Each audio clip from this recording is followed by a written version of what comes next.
In the summer of 1939, a disgraced photographer walked through the gates of Buckingham Palace. Just months earlier, he had been fired from the most prestigious fashion magazine in the world for hiding anti-Semitic slurs in his own illustrations. His career was in ruins, his reputation was destroyed. Nobody in New York or London would touch him, but someone had summoned him. Someone powerful enough to override every scandal, every whisper, every newspaper headline. The Queen of England herself had picked up the telephone and invited this man, this outsider, this social climber, this keeper of dangerous secrets, into the most private rooms of the most famous palace on earth. What happened next would become one of the strangest and most consequential friendships in royal history. A friendship that lasted 4 decades. A friendship built on glamour, mutual need, and an unspoken agreement: I will make you beautiful and you will make me important. But there was a catch. Cecil Beaton could not stop writing, and the things he wrote about the woman who saved his life would eventually destroy everything between them. To understand how a gay photographer from Hampstead became the most trusted man in Buckingham Palace, and why a queen eventually refused to send a single representative to his memorial service, we need to go back to the beginning. Cecil Walter Hardy Beaton was born on the 14th of January 1904 in Hampstead, North London. His father, Ernest, was a timber merchant, comfortable, respectable, utterly ordinary. His mother, Etty, was a blacksmith's daughter from Cumbria who had come to London looking for something better. They were solidly middle class. And for a boy who dreamed of crystal chandeliers and velvet curtains, solidly middle class was a prison. From the very beginning, Cecil Beaton was obsessed with beauty, not in the way a painter is obsessed or a poet. Beaton was obsessed with the surface of things, the way light fell on skin, the way fabric draped across a shoulder, the way a woman tilted her chin just so and became, for one fraction of a second, something more than human. His nanny owned a Kodak 3A camera, and she taught him the basics of photography and developing film when he was barely old enough to hold it steady. He would dress his younger sisters, Nancy and Baba, in makeshift costumes and photograph them in the garden, trying to recreate the glamorous portraits he saw on postcards of society women and actresses. School was miserable. At Heathmount Prep School in Hampstead, he was mercilessly bullied, and one of his chief tormentors was a boy named Evelyn Waugh, who would later become one of England's greatest novelists. The irony would not have been lost on Beaton. 2 boys from the same school, both destined for fame, one making the other's childhood a living torment. Beaton carried those scars for life. He later wrote about the experience in his diaries with a rawness that suggests the wounds never fully healed. But it was at school that he made a decision, perhaps not consciously, perhaps as a survival instinct, that would define the rest of his life. He would climb. He would climb so high that nobody could ever look down on him again. He moved through St. Cyprian's School in Eastbourne, where his artistic talents were first recognized, then on to Harrow, and finally to St. John's College, Cambridge, where he studied history, art and architecture, but left without completing his degree. The classroom bored him. What excited Beaton was the world outside it, the parties, the costumes, the beautiful people who seemed to float through life on a cloud of champagne and self-assurance. He wanted to be one of them. More than that, he wanted to be the one who made them look their best. He wanted to be indispensable to them. Because if you are indispensable to the powerful, you become powerful yourself. By the mid-1920s, Beaton had talked his way into the pages of Vogue magazine. His photographs were unlike anything the fashion world had seen, theatrical, romantic, dripping with artifice. He turned portrait photography into performance art. His subjects weren't simply captured. They were staged, costumed, lit like characters in a film. He used unusual backdrops, aluminum foil, cellophane, papier-mâché, to create dreamlike settings that made his subjects look like creatures from another world. The bright young things of 1920s London adored him. Edith Sitwell sat for him, and when her influential family took notice of his work, doors that had been firmly closed suddenly swung open. By 1929, Condé Nast had hired him as a full-time contributing photographer. He was living between London and New York. He was photographing movie stars and duchesses and heiresses. He was at last inside the world he had been pressing his nose against the glass of since he was a boy. He had his first solo exhibition at the Cooling Gallery in London. He was working for both British and American editions of Vogue. He was, by any reasonable measure, one of the most successful young photographers of his generation. And then he destroyed it all with a single word. But before we get to that disaster, 3,000 miles away, another story was already unfolding. A story about a young woman who would one day need Cecil Beaton just as much as he would need her. Elizabeth Angela Marguerite Bowes-Lyon was born on the 4th of August, 1800, 4 years before Cecil Beaton came into the world. She was the ninth of 10 children born to Claude Bowes-Lyon, Lord Glamis, who would later become the 14th Earl of Strathmore and Kinghorn. Her family home was Glamis Castle in Scotland, the very castle that Shakespeare had used as the setting for Macbeth. The Bowes-Lyons were not royalty, but they were deep aristocracy, with bloodlines stretched to the royal house of Scotland through their ancestor Sir John Lyon, who had been made Thane of Glamis in the 14th century. Her birth was surrounded by a small mystery that would become a favourite story of royal biographers. Her father, perhaps out of complacency at the arrival of a ninth child, or perhaps out of sheer forgetfulness, neglected to register her birth for 6 weeks. To this day, it remains unclear exactly where she was born. The official record says the family home at St Paul's, Waldenbury in Hertfordshire, but other accounts place her birth somewhere in London. Elizabeth was educated at home by governesses. By the age of 10, she was fluent in French. She was lively, charming, and possessed of a quality that would serve her well for the rest of her very long life. She made everyone around her feel as though they were the most interesting person in the room. Her mother, Lady Strathmore, instilled in her a motto that Elizabeth would carry through every chapter of her extraordinary life. Duty is the rent you pay for your life. When war came in 1914, Elizabeth was 14 years old. Glamis Castle was turned into a convalescent home for wounded soldiers, and the young Elizabeth threw herself into the work, tending to men who had returned from the trenches shattered in body and spirit. She was too young to serve as a nurse, but she helped with welfare work, lifting the morale of soldiers who had seen things no human being should ever see. One of her brothers, Fergus, was killed at the Battle of Lewes in 1915. Another, Michael, was wounded and taken prisoner. War was not an abstraction for Elizabeth Bowes-Lyon.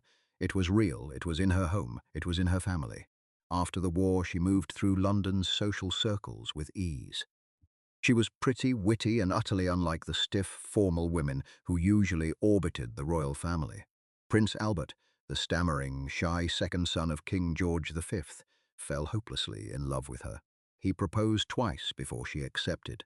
She hesitated not because she didn't love him, but because she understood, with remarkable clarity for a woman of 22, what royal life would cost her. She told a friend that she was afraid that she would never again be free to think, speak, or act as she felt. She accepted him in January 1923.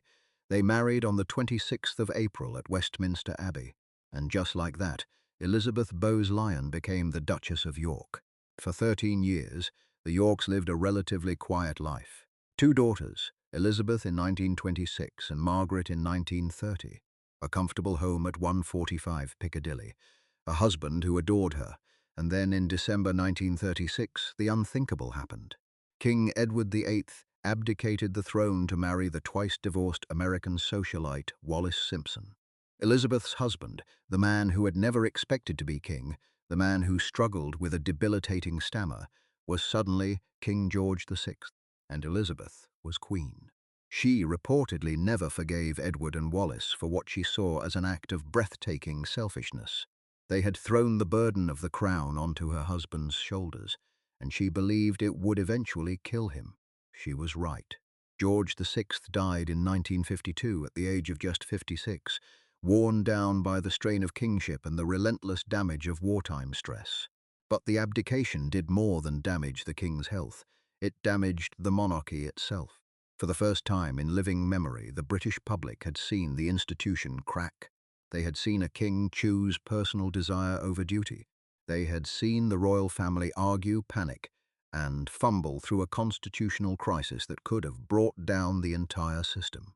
The public trust that had been carefully cultivated over generations was shaken. The newspapers, which had maintained a gentleman's agreement to keep quiet about Edward's affair with Wallis, now felt emboldened to scrutinize the royal family with new intensity. The rules had changed. The wall between the public and private life of the monarchy had developed cracks, and those cracks needed to be repaired, quickly, visibly, and convincingly. But in 1939, as Europe slid toward catastrophe, Queen Elizabeth had a more immediate problem. The new king was nervous and visibly uncomfortable in public. The traditional royal photographers produced stiff, formal portraits that made the family look like waxwork figures. Elizabeth needed someone who could take this awkward, anxious institution and make it look magical. She needed someone who understood illusion, someone who could take reality and spin it into something beautiful. She needed Cecil Beaton. The only problem was, Cecil Beaton was currently the most despised man in publishing. It happened in the February 1938 issue of American Vogue. Frank Crowninshield had written an article about New York's new cafe society, the rich, idle, glamorous crowd who filled the nightclubs and ballrooms of Manhattan. Beaton was commissioned to create decorative illustrations for the border of the article, small, intricate pen and ink drawings, the kind of thing you'd glance at and never look twice. Except someone did look twice. In the tiny, barely legible handwriting that filled the margins of his illustrations, Beaton had hidden anti-Semitic slurs. The words were so small you needed a magnifying glass to read them. But they were there. Crude, hateful references hidden within what appeared to be innocent decorative text. Margaret Case, Vogue's society editor, had actually spotted the offensive language before publication and alerted Beaton that it would need to be changed. Beaton, irritated by what he saw as editorial interference, reportedly snapped, "Always the same story. Let them alter the whole beastly thing." He went about his business. The words stayed. On the morning of the 24th of January 1938, newspaper columnist Walter Winchell broke the story in his widely read column. A reporter called Beaton at the Waldorf Tower and asked for comment. Within hours, the offices of Condé Nast were in chaos: lawyers, editors, advertising executives. The damage was catastrophic. Around 150,000 copies of the magazine had already shipped across the country. The remaining 130,000 were pulled and reprinted, an operation that cost the company a staggering sum, estimated at around $30,000 in 1938 money. Cecil Beaton was fired immediately, banned from all Condé Nast publications. His career, built over a decade of relentless social climbing and genuine artistic talent, was finished. He made confused, contradictory excuses. It was a joke, it was subconscious, he was exhausted, he was not anti-Semitic. Privately, according to biographer Hugo Vickers, he called it a wretched little foible. He reportedly told a friend, David Herbert, years later, that he was glad he did it. The fallout was swift and brutal. Jewish organizations protested. Advertisers threatened to pull their accounts. The social circles that had once welcomed Beaton with open arms now turned their backs. Doors that had been flung wide for a decade suddenly slammed shut. In an industry built on relationships, on knowing the right people, being invited to the right parties, sitting at the right tables, Cecil Beaton was suddenly radioactive. Nobody wanted to be associated with the man who had smuggled hatred into the pages of the most sophisticated magazine in the world. He crawled back to England. He was 34 years old, unemployable, and utterly humiliated. He leased a country house called Ashcombe in Wiltshire and retreated from public life, licking his wounds and wondering if his career was truly over. The glittering world he had spent a decade building seemed to have vanished overnight. And then, one afternoon in the summer of 1939, the telephone rang. A crisp, polite voice came down the line. "This is the lady-in-waiting speaking. The Queen wants to know if you will photograph her tomorrow afternoon." Beaton's first thought was that it was a prank, the kind of thing his friend and rival Oliver Messel might do to torment him. But it was real. Queen Elizabeth, wife of King George VI, was inviting the most disgraced photographer in England to Buckingham Palace. The invitation had come on the recommendation of Princess Olga of Yugoslavia, who was visiting London and had suggested Beaton's name to the Queen. Why did Elizabeth take this risk? The answer reveals something essential about the Queen that most people never saw beneath the pastel dresses and the gentle smile. Elizabeth was strategic, she was calculating, and she understood, with a shrewdness that would have impressed any political operator, that Cecil Beaton, flawed, disgraced, desperate, was exactly the man she needed. The monarchy had been damaged by the abdication. The new king was uncomfortable in front of cameras. The traditional royal photographers produced stiff, formal portraits that made the family look like relics from another century. Elizabeth needed someone who could make the royal family look human. She needed someone who understood glamour, and she needed someone who would be so profoundly grateful for the opportunity that he would give her everything he had. It was, in hindsight, a masterstroke. On the 28th of July, 1939, Cecil Beaton arrived at Buckingham Palace. The session was supposed to last 20 minutes. It lasted over 5 hours. They began in the grand state rooms of the palace, where Beaton had arranged compositions and inspired by the romantic paintings of Winterhalter. The same 19th-century portraits of Queen Victoria and Empress Elizabeth of Austria that hung in the palace corridors.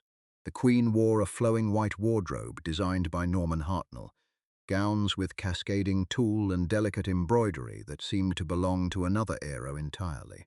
Then they moved outdoors, into the Buckingham Palace gardens, where the summer light of late July transformed the Queen's gowns into something luminous.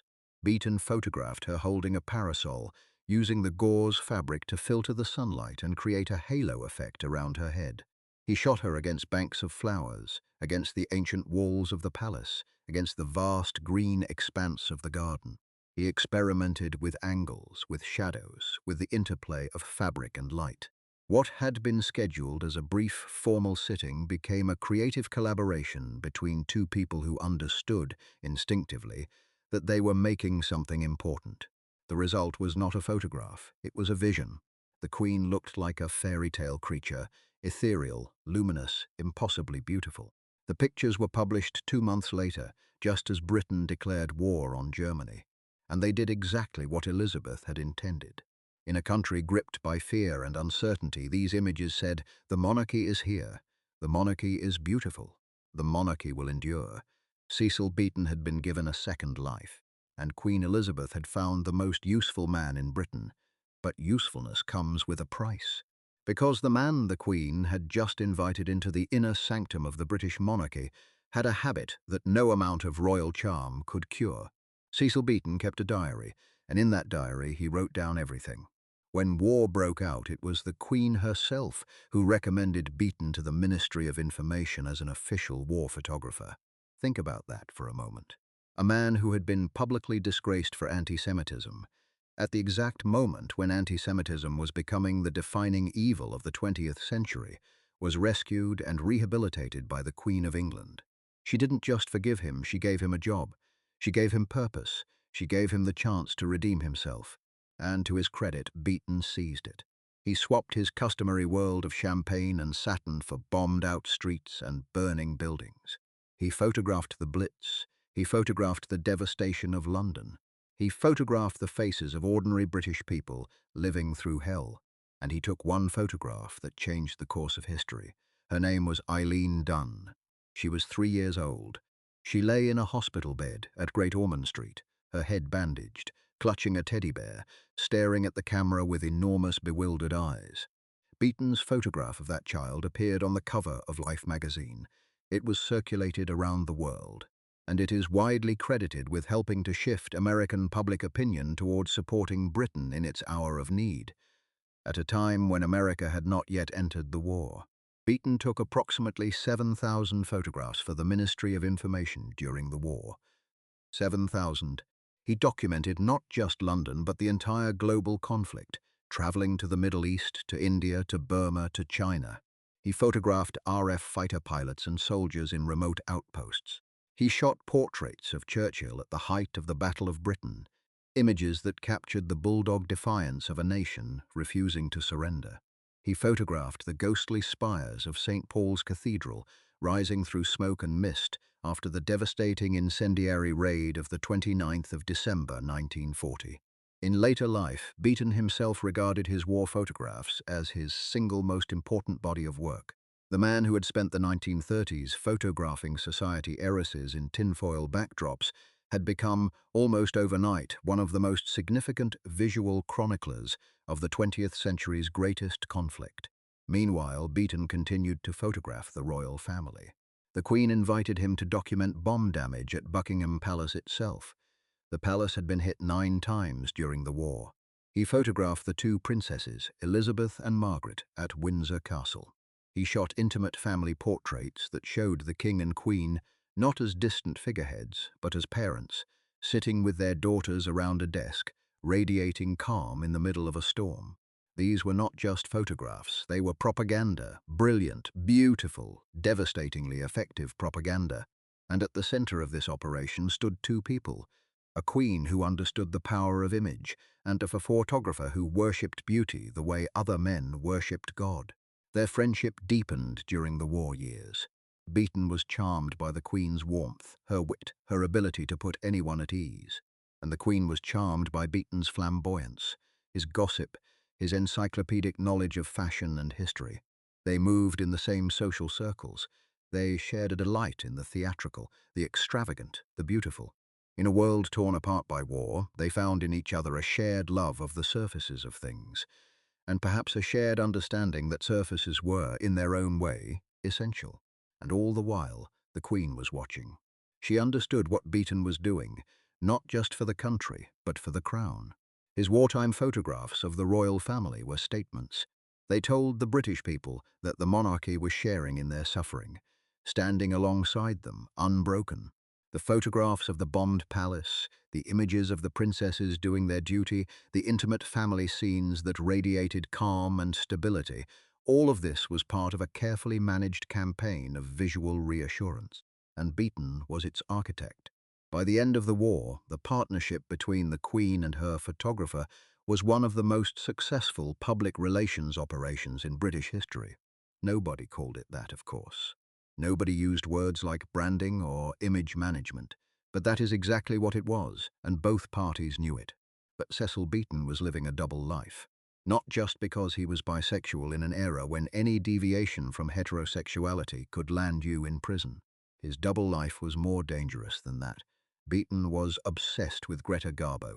He had met the legendary actress in Hollywood in 1932, and from the moment he saw her face, that impossibly perfect, heartbreaking face, he was lost. They flirted, they danced. She gave him a rose and then drove away at dawn in her black Packard. Beaton went home and wrote to his mother that he was going to marry Greta Garbo.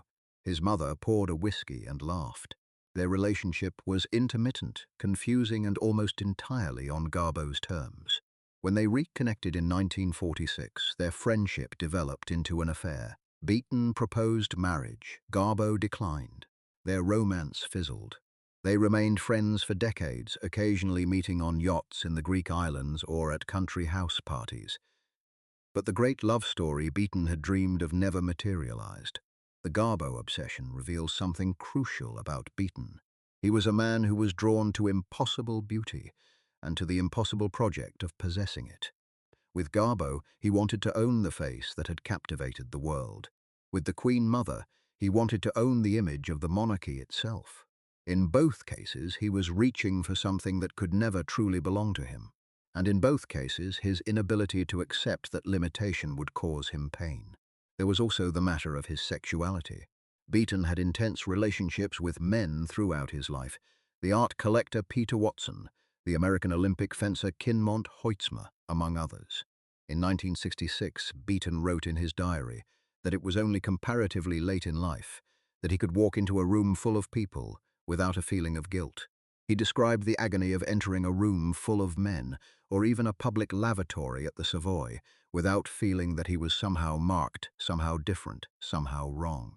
This was the man the Queen Mother had invited into her inner circle, a man carrying secrets of his own, a man who understood, perhaps better than anyone, what it meant to perform a version of yourself for the public while hiding the truth behind closed doors. In a strange way, this shared understanding of performance may have been the deepest bond between them. The Queen Mother performed royalty, Beaton performed respectability, both knew what it cost. The point is this: Beaton was a man of divided loyalties, divided desires, divided selves. On one side, he was the trusted royal photographer, the man who sat in Buckingham Palace and made the monarchy look like a dream. On the other side, he was a sharp-tongued, status-obsessed social climber who could not resist turning his observations into literature. He kept a diary, a meticulous, brilliant, savage diary, and in that diary he recorded everything he saw. Every whispered conversation, every unflattering detail, every secret. He described Princess Anne as a bossy, unattractive, galumphing girl. He wrote that the Queen Mother was fatter than ever, yet wrinkled. He noted every awkward moment, every social misstep, every flash of human imperfection that the royal family worked so hard to conceal.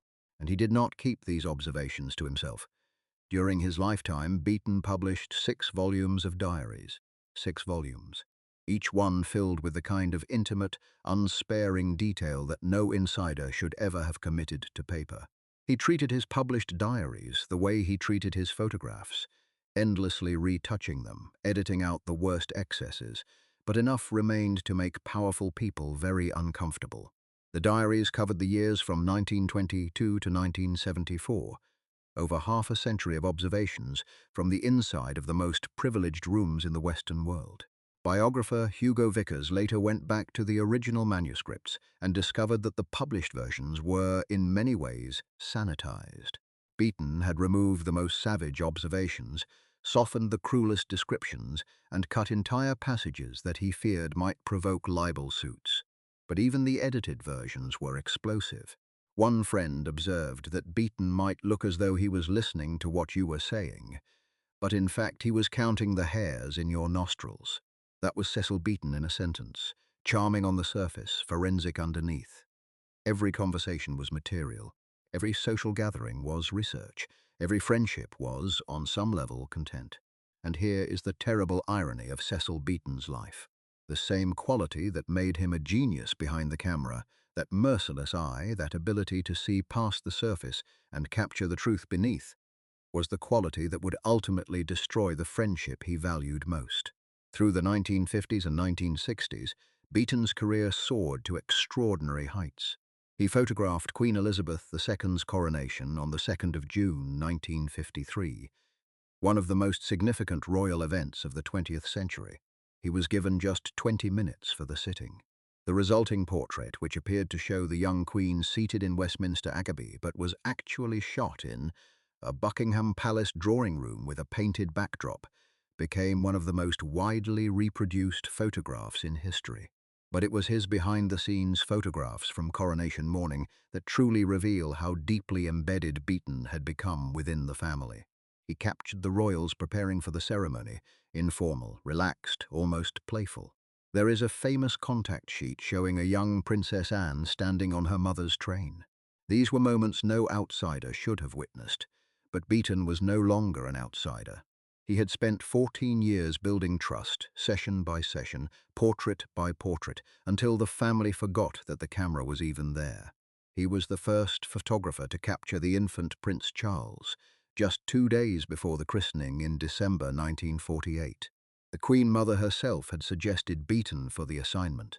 He went on to photograph each of the Queen's 4 children as newborns: Charles, Anne, Andrew, and Edward. He documented their childhoods. He was there for weddings, christenings, milestones.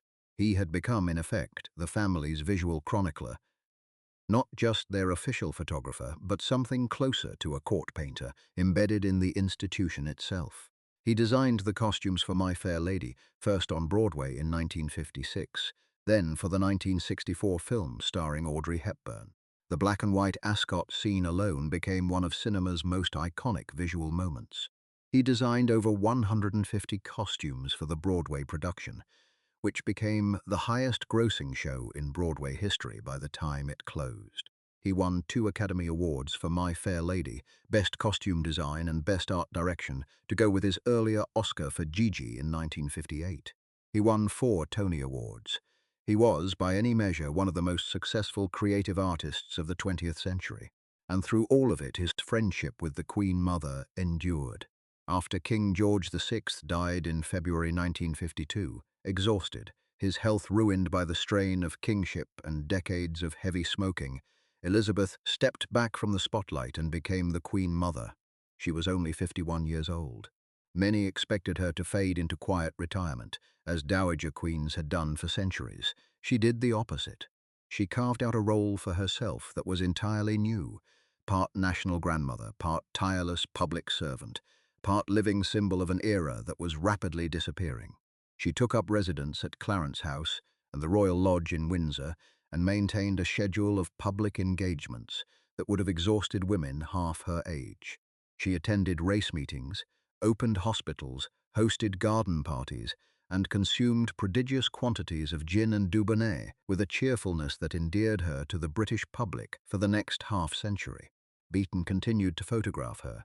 Their relationship evolved from professional arrangement into something warmer, a genuine mutual affection built on decades of shared history.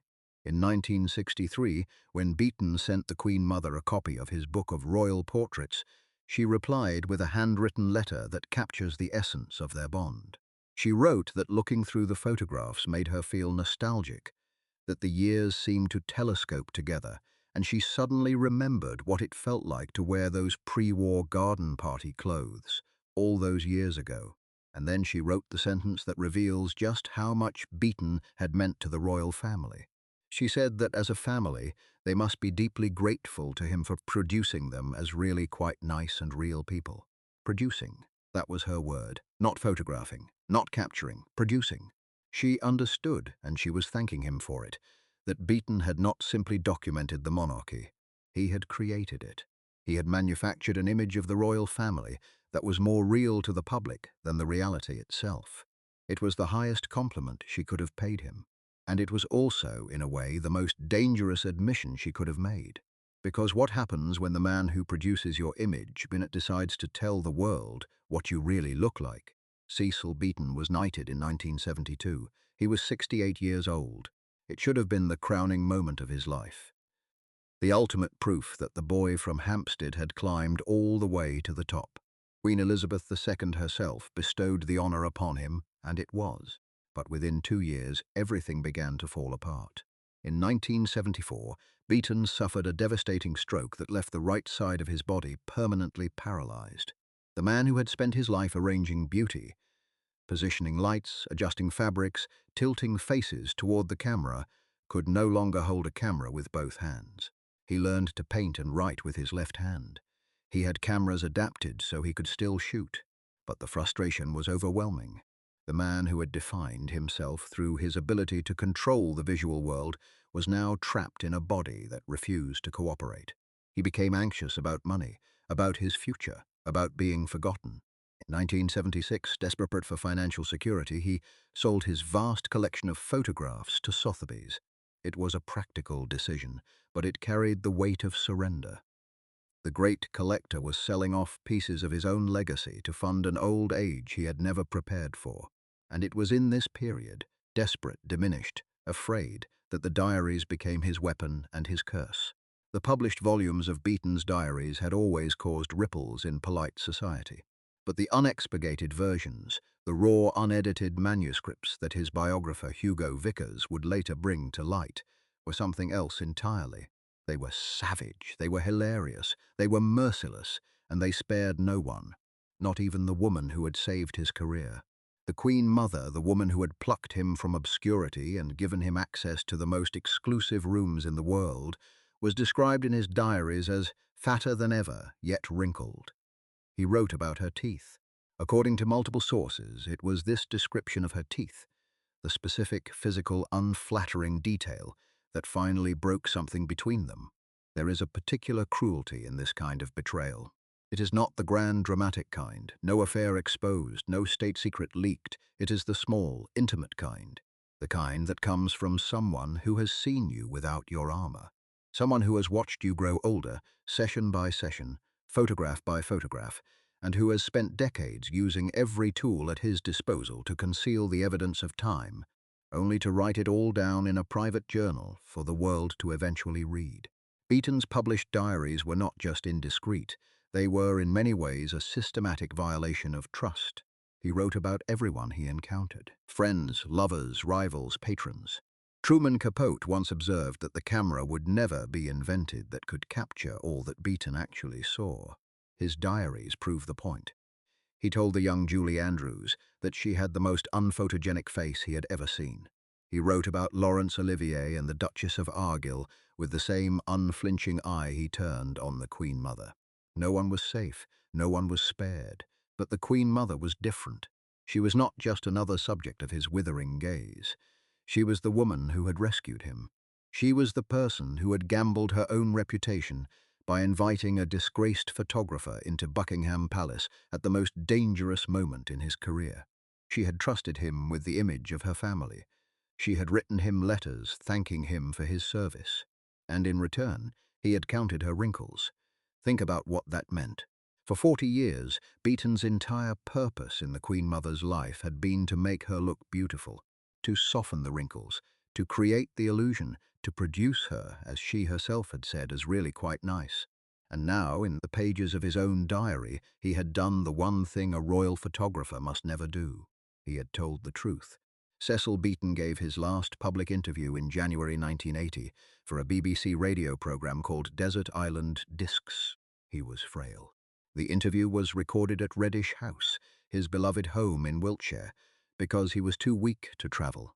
Even in those final days, he spoke with vivid recall about the 1930s and 1940s, the Blitz, Hollywood, the royal family. He mentioned taking the official portraits of the Queen Mother. He talked about the coronation. He remembered the world he had helped to create. On the 18th of January 1980, just 4 days after his 76th birthday, Sir Cecil Beaton died at Reddish House. He was buried in the churchyard of All Saints in Broad Chalk, Wiltshire. A memorial service was held. The great and the good of British society attended.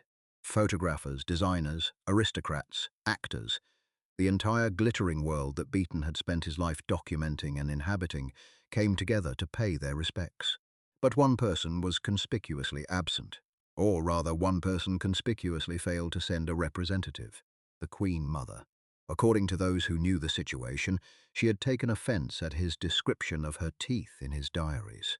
After 40 years of friendship, 40 years of photo sessions and palace lunches and wartime camaraderie and handwritten letters, the Queen Mother severed the connection, quietly, completely, without drama, without a public statement, simply by doing nothing, by not sending someone, by letting silence speak for her. It was, in its own way, the most royal form of punishment imaginable. Not anger, not confrontation, just absence. Years later, when Hugo Vickers was researching Beaton's biography, the Queen Mother spoke about her old photographer. Her words were carefully chosen, as everything she said always was. She said, "What fun he was." A pause. And then, of course, there was another side to him. Pins going in here, there, pins going in. That was how she described 4 decades of diary entries. Pins, small, sharp, precise. The kind of wounds that don't kill you, but never quite heal. So what do we make of this story? What does the friendship between Queen Elizabeth, the Queen Mother, and Cecil Beaton actually tell us about the monarchy, about power, about the price of getting too close to the crown? First, it tells us that the British monarchy is above all a performance. The Queen Mother understood this better than anyone. She knew that the survival of the institution depended not on what the royal family actually was, but on what the public believed it to be. Cecil Beaton was the instrument of that belief. He created the images that made the monarchy look timeless, elegant, and untouchable. Without him, the royal family's public image in the mid-20th century would have been very different. He did not photograph the monarchy. He produced it, and both he and the Queen Mother knew exactly what that meant. Second, it tells us that proximity to power is inherently dangerous, for both sides. The Queen Mother needed Beaton's talent. Beaton needed the Queen Mother's patronage. But the closer he got, the more he saw, and the more he saw, the more he wrote. And the more he wrote, the greater the risk that the carefully constructed illusion would shatter. Third, and this is perhaps the most human part of the story, it tells us that even the deepest friendships have limits. The Queen Mother and Cecil Beaton genuinely cared for each other.